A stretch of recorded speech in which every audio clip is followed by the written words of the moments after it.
Hello YouTube, it is Toy Adventures here again with another new figure review, and today we're taking a look at the brand new Legacy Collection Jurassic World Containment Chaos Pack. So this is the brand new Legacy Collection from Mattel based on the opening scene from Jurassic World where they are loading the, I guess, big one or just one of the Velociraptors into their containment cell. And, you know, you see all the workers getting around the cage, and something goes wrong, and poor Geoffrey, well, he becomes the first kill of the movie. Anyway, before we get onto this review, I would like to remind you guys to please like, share, and comment on our videos, especially this one and any others you guys find or watch, just because it really helps us get there in the algorithm. The algorithm's been kind of slow for us recently, so if you guys could just comment and like and share, that puts us right back in the algorithm. It lets YouTube know that our videos want to be watched, and it helps them get out there. So please, it helps more than you guys imagine. I know it doesn't seem like a lot, but it really is. Just leave a comment and share the video is really the two and most important parts. And then if you guys, you know, while you're at it, might as well just like the video, right? So please, that really does help the channel more than you can imagine, and we are more grateful than you can possibly imagine. So thank you all for so much for those who do that, and let's get back into the review. So yeah, this is the brand new Legacy Collection from Mattel. Some of you guys may remember the old short I made where I was covering this when it was just unveiled, and we weren't not supposed to get this until October. So the fact that it's in my hands now, what, 2 months early, is pretty wild. And you can get it too early too. Some Targets are street dating this. Some of them, like the first one I checked, said that it was street dated for the 30th of July, which is weird because, again, it's not supposed to be until October. But the very next Target I went to, it's not street dated. So if you go to the Target and maybe you give them the number, or you see it on the shelf and it's street dated, go to a different Target that might have it. Just, you know, look up its DPCI number. You can find that on the Target website in the more detail section. Put that into a website called BrickSeek or whatever website you use to track stock, and you can find what Targets have this and which ones don't. Just go there, either look for it on the shelf or give them the number that you use to track it with, and they can find it in the back for you. That's what we did, and that's how we managed to get this thing early.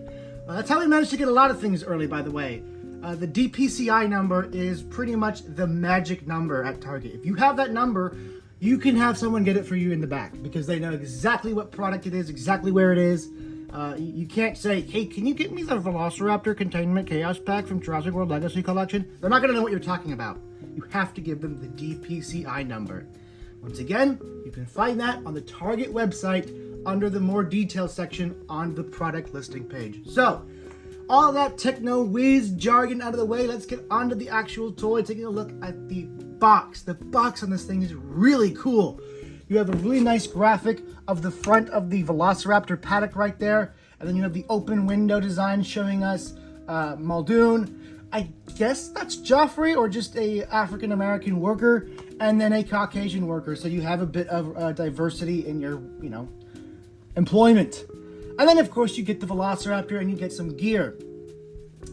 As for the actual print, you get the little Raptor containment cage right there that is printed on the back and then carries over to here on the front of the packaging. And then just jungle all around. I always love when they put jungle on boxes. It's a really simple addition, but it makes it feel Jurassic Parky because, you know, when you think of dinosaurs are really in every environment. But at least in my opinion, it was Jurassic Park that really made them famous in the jungle specifically.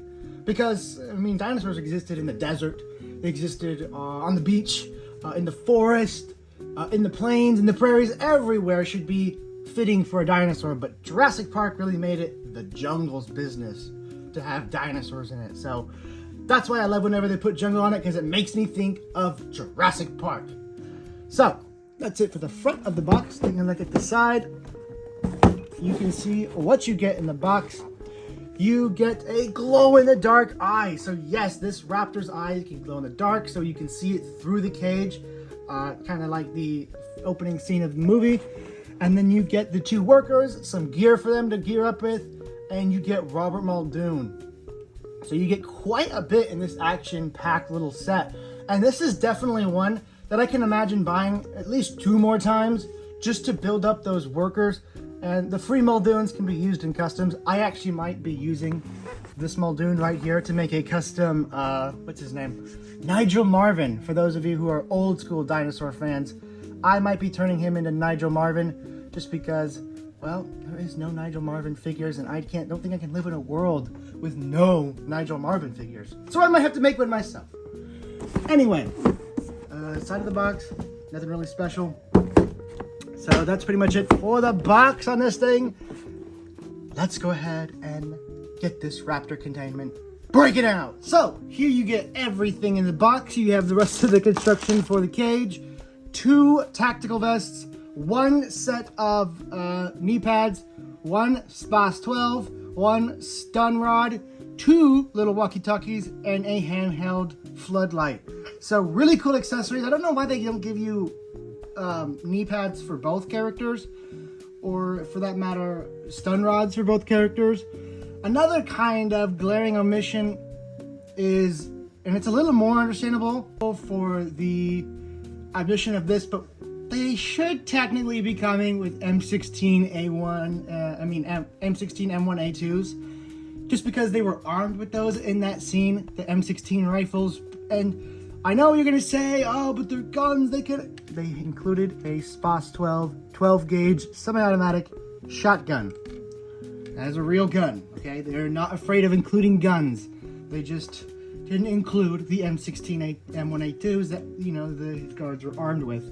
So, but you can find those on MaraudersTaskForce.com. Those are easily accounted for. Again, MaraudersTaskForce.com. You can easily find yourself some M16s to give these guys. Now, let's go ahead and get that cage assembled.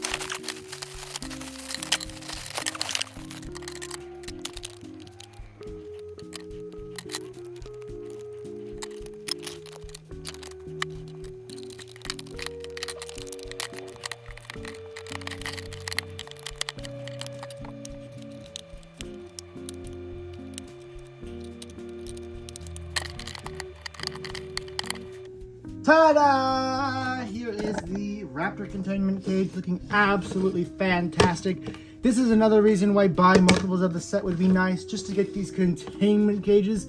I actually own a few trucks that I could load this thing on the back of and completely haul around, so this thing is just spectacular to me. And of course, we have our Velociraptor right here. We're gonna go ahead and get this little gimmick out of the way. Well, I guess this is supposed to just flip up, like, whoa. That, you put our Raptor right in there. Or technically, I don't know which way they want you to put it in, because if you put it in this way, which is how it's supposed to go so it can walk out, you can't see the eye through the slits. So the whole glow-in-the-dark eye is useless. But if we put it this way, well, then we can see the eye, but the tail is facing the wrong way. It's a bit of a confusing toy. I'm not sure what they want you to do with it to get the eye gimmick going in there, but you know, we're gonna do it right. It is supposed to be like this. Put him in there, you close the cage, and you have a contained Raptor. But let's see if we can't get that eye to work. Before we take a look at the humans and stuff, we're gonna take a look at this stuff first, obviously. The stickers are a little poorly aligned on this. As you can see, honestly, at this point, just don't put them on. Let me put them on. I'll put them on better than you will. So, a little tough. I mean, I'm sure with like some pliers, I can lift these up and readjust them myself. Wouldn't be too hard. But I'm just saying, I mean, just let me apply the stickers. Just let me do it. It costs you less money for the application in it. I can do it better than you. And let's take a look at the Velociraptor itself.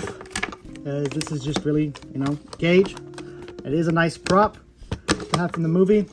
Very useful. Has actual ladder spots that figures can indeed hold on to. So that's always nice. Same back here. So you can have figures climbing up, working on it. Open the loading gate! Ah, no. Ah. Now he's dead. That all being said, let's take a look at our raptor just on its own. So we've gotten a ton of Jurassic Park 1 raptors, far more than 3. So who knows which one this is supposed to be. It's just a raptor from Jurassic Park. And as you can see, they've done a pretty good job on the paint scheme here. They have decided to go with a really nice orangish brown for the main body with a much darker reddish brown there on the back. Pretty unique. And of course, if we really get that light right there on the eye, we're going to leave that there for just a bit. I don't know what mold this is supposed to be. I can't remember it got off the top of my head, but it is a pretty fair raptor mold. We're just going to let that glow-in-the-dark eye charge up for a bit.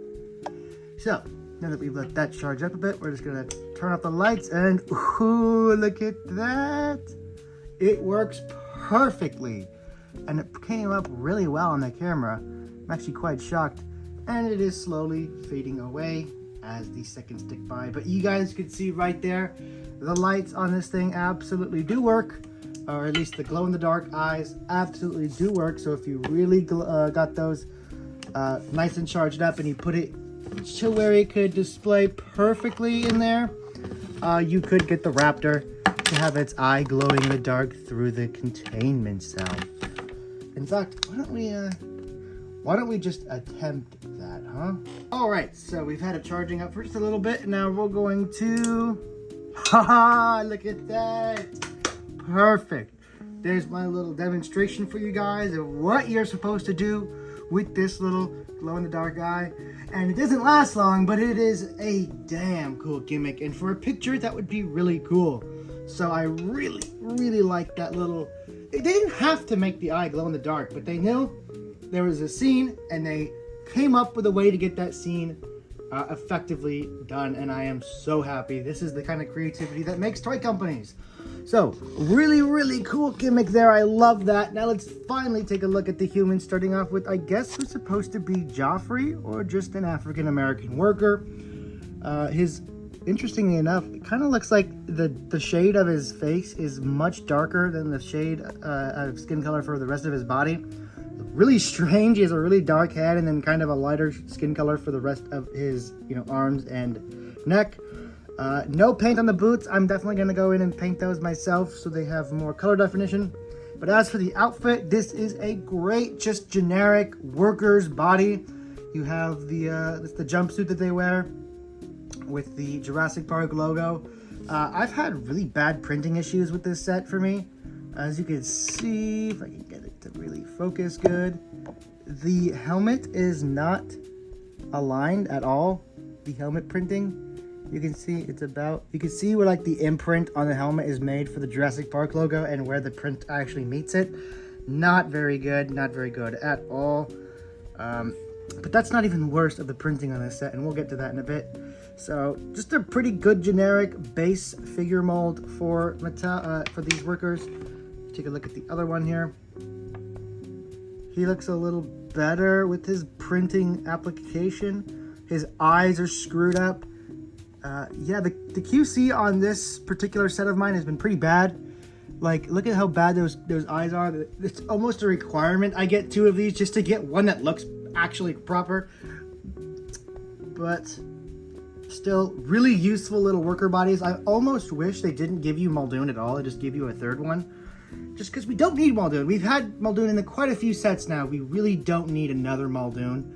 We needed 3 of these guys, and his helmet is a little wonky, but I guess that adds a little bit of personality. He's wearing it off to the side, but yeah, you're definitely going to want to get multiples of these, because I don't know why they included Muldoon. Muldoon just wasn't needed here. Yes, for the scene, but for practicality's sake, just give us 3 workers. Anyway, we've taken a look at the workers. We know how they articulate. They're not Hammond collection, so standard articulation. We're gonna go ahead and put his accessories on. So you do get this really nice looking, not quite, I guess you could call this like a tactical vest. It's not really a military vest, it's just like a worker's vest. You do have a crotch plate there, so I guess it is some kind of combat tactical type vest. You don't want raptors eating your nuts off. And to apply it, you just open the back here, put the arms forward, and you just slip it through, and you just cup it on. Voila! Now you have a more armored up Jurassic Park worker. This one is where you would hand in the M16. Oh wait, not quite yet. In fact, I was just thinking about it. You know, most modern militaries don't wear both knee pads at the same time. They'll wear the one knee pad on that leg that they are dominant with crouching with. So let's say he'll always crouch with this leg. So he wears the knee pad on that leg, right? Well, you could kind of use that philosophy on this one as well. You could kind of get, you know, make the knee pads go a little farther and maybe just give him one each. But if you really want that juggernaut looking guy who has to go on and take on the dinosaur, here he is, completely all armored up. Maybe now Joffrey would have survived a little longer. Actually, I think Joffrey was the one that was fully armored up. They really need to give these guys some like neck protection. That would be the most important thing, is neck and head protection if you're going to go against raptors, because they know the weak spots. But I guess chest protection's neat too. And this really nice stun rod. I really wish they gave us 2 of these as well. Why just 1? Why, Mattel? You gave us 2 guys. Is it really so expensive to not just mold 1 more of these and throw it in the box? Again, most of my complaints with this are not what it is missing, but what it just doesn't come with enough of what is here, because what is here is fantastic. There's just maybe not so much enough to go around. It really could have just benefited. Just throw 3 of these in there. Throw 3 humans in there. Throw 2 more sets of knee pads, okay? Just give each human all the gear so we can have true options instead of choosing one to be fully armored up and one to be 1.5 armored up. But still, this looks great, and to get workers at all is fantastic. But all I gotta say now is, from now on, when you make Jurassic Park sets, could you just release them with these guys? We don't need any more of the human cast, unless it's gonna be like, well, no, I think other than Mr. Harding, we could use a Harding. We could use a Harding. Some pink shirts would be nice. Yeah, pretty much the only figures you need to make now for Jurassic Park are the workers. Give us a Hammond collection version of this guy. Give us a Hammond collection and a regular version of the pink shirts. Just give us the workers now. That's all we need, and that's all we want. We are so sick of getting Grants, of getting Muldoons, of getting Sattlers. Listen, we love and adore those characters, but we have like 4 of each of them. So we could really use 4 of each of these guys, because these guys, there are 4 of each, you know? There's more than 4 of each. So it makes sense to have a ton of these guys, but it doesn't make sense to have a ton of this. Look at this atrocity. Oh my God, I don't think I've seen a face this poorly printed. This is the Hills Have Eyes, Robert Muldoon, okay? This is that he didn't leave the nuclear testing site because it's his home, it's his territory. Robert Muldoon. And he paid the genetic price for it. Look at this absolute specimen. Jesus. One side's not so bad, one side is absolutely terrible.